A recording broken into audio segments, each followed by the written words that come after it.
Welcome back. I'm Devin, and you're watching Hoops and Hops on Buffet Sports. Uh, yeah. Okay, good morning, afternoon, and evening. It's the guy you should believe in. Dropping heat like every season. Underdog like Willie Beeman. Classic like Dom singing. Blasting like bombs ringing. All right, quick video.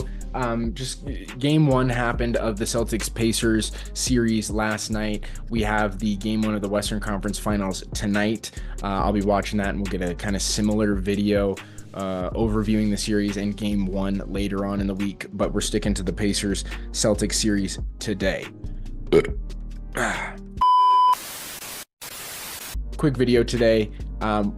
Game one of the Celtics Pacers series was last night. So we're going to outline that game, takeaways, predictions for the series, and then the Western Conference game one is tonight. So we'll be watching that, in a similar video will be out for that. But we're going to start with the takeaways from the game and then get more into the actual nitty-gritty of it, touch on something that I talked about last video with Tyrese Haliburton, and then kind of the flip, same thing, but on the other side of the ball with Jason and Jalen.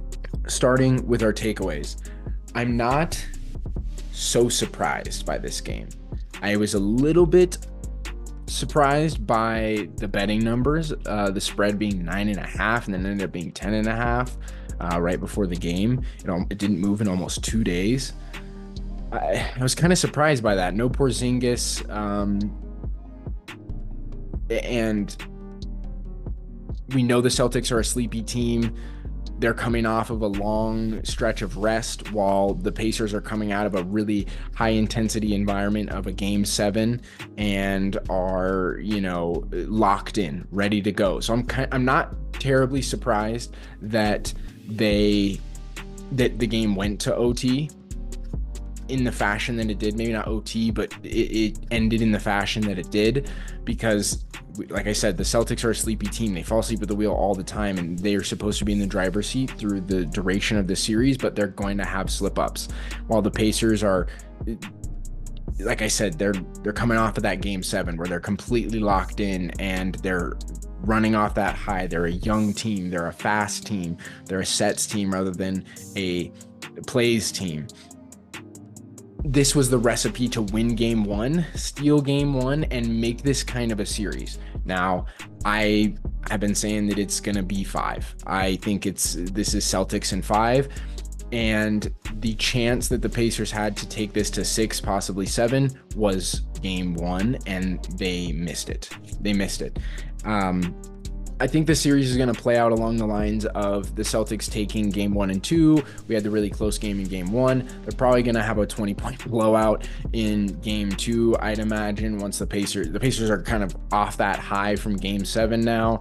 Celtics are hopefully woken up to the fact that, okay, this is serious. We kind of need to take this seriously because it's the Eastern Conference Finals.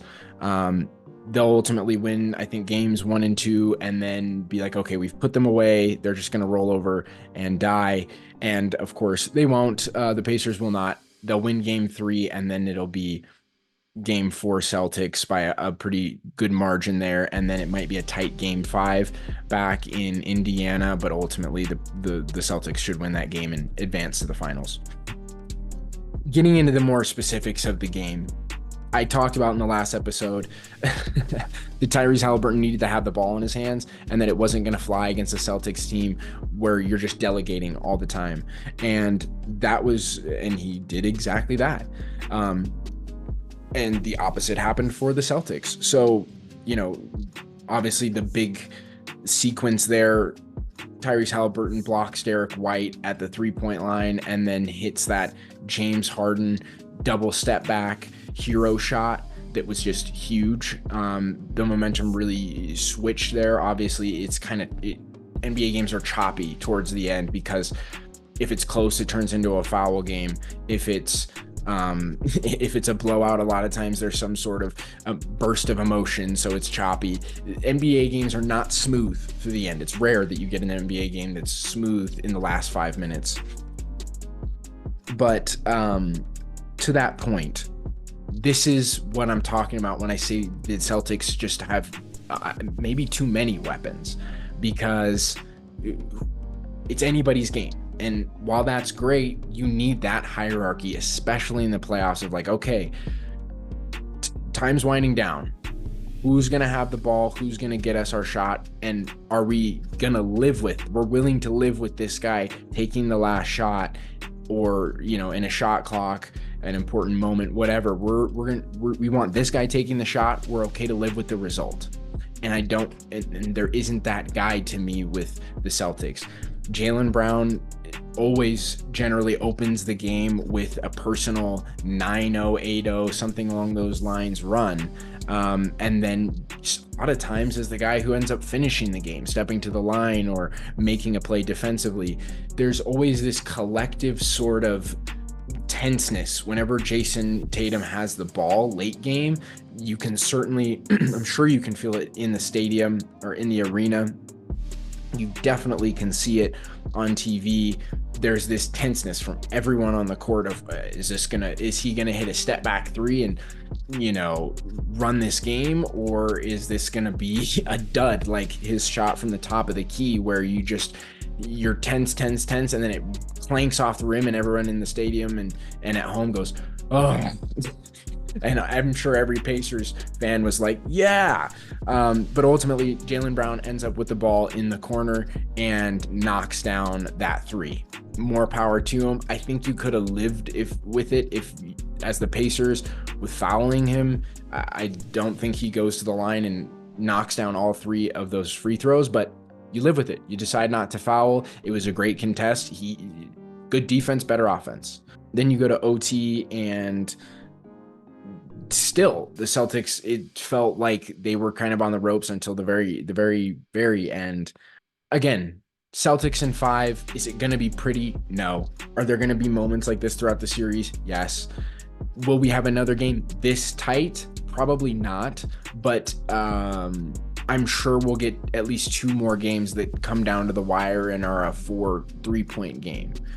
If the spread continues to be this wide, the margin in the betting numbers continues to be this wide, I would be someone that would probably want to take that, because last night showed that the Pacers are, while it's going to be a gentleman's sweep, it's going to be a close gentleman's sweep, a lot like the Lakers-Nuggets series from last year.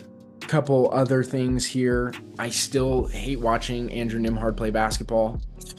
Every game I watch of him, more and more, I can't stand it.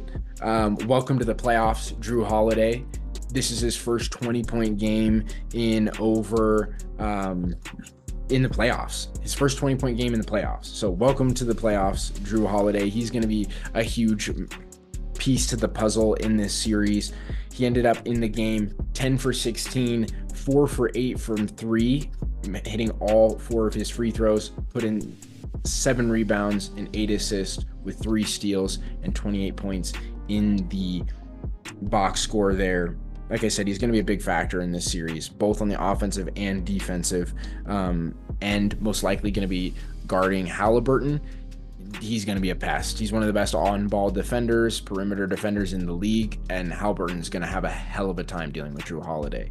And then on the offensive side of the ball, he's going to get the 3rd best defender. And if you're going to sit Porzingis for this series, then Drew Holiday is going to be that guy, because Derek White's going to come and go. You're going to get the best defender is probably going to end up on either Jaylen or Jason. Second best is going to be there. And then you're going to get the 3rd best defender on Drew Holiday. So he's bigger, he's stronger, he's faster than majority of the guards for Indiana, and is going to be a handful, and he showcased that tonight. So I would look at that also if you're a betting man, as well as Miles Turner. If Porzingis is going to be sitting, like I said, and the Celtics are going to be running Al Horford's 80-year-old body, it seems like at this point, 40 minutes a game, 30 plus, then Miles Turner is going to have his way with Al Horford throughout this series. He had a great game last night, or 23 points. I would expect that trend to continue throughout the series, and it's going to be, again, a battle of the Alfreds. Drew Holiday, Miles Turner. Who's going to, well, I guess who's the second guy in Indiana? Pascal, what am I thinking? you kind of order those guys in however you want. But either way, Miles Turner and Drew Holiday are going to be are the Alfreds for each team, I think, in this series. And it's going to come down to their production. Ultimately, 1 and 2 for the Celtics, despite the dysfunction at times, are going to be too much. And then Drew Holiday's kind of that icing on the cake, because he's going to also be shutting down whatever guard they want him on, most likely Tyrese. In the non-Tyrese minutes, probably Drew's sitting. So Celtics in 5. Expect Miles Turner and Drew Holiday to have big series. And then I'm excited to see what comes of Tyrese Halliburton as the series goes on. If he can continue to blossom, or if we will eventually see a fall off here and the physicality from Drew Holiday will ultimately be too much. So some things to watch there. Again, tonight is the first game of the Western Conference Finals. I have the Timberwolves winning in 6.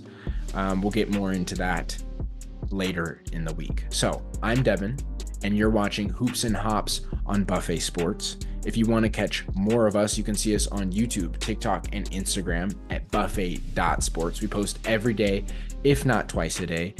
Every day short form, every day but Thursday for long form. Post your comments, give us some feedback, hate, whatever you want. We do a comment show every week. So, ciao guys.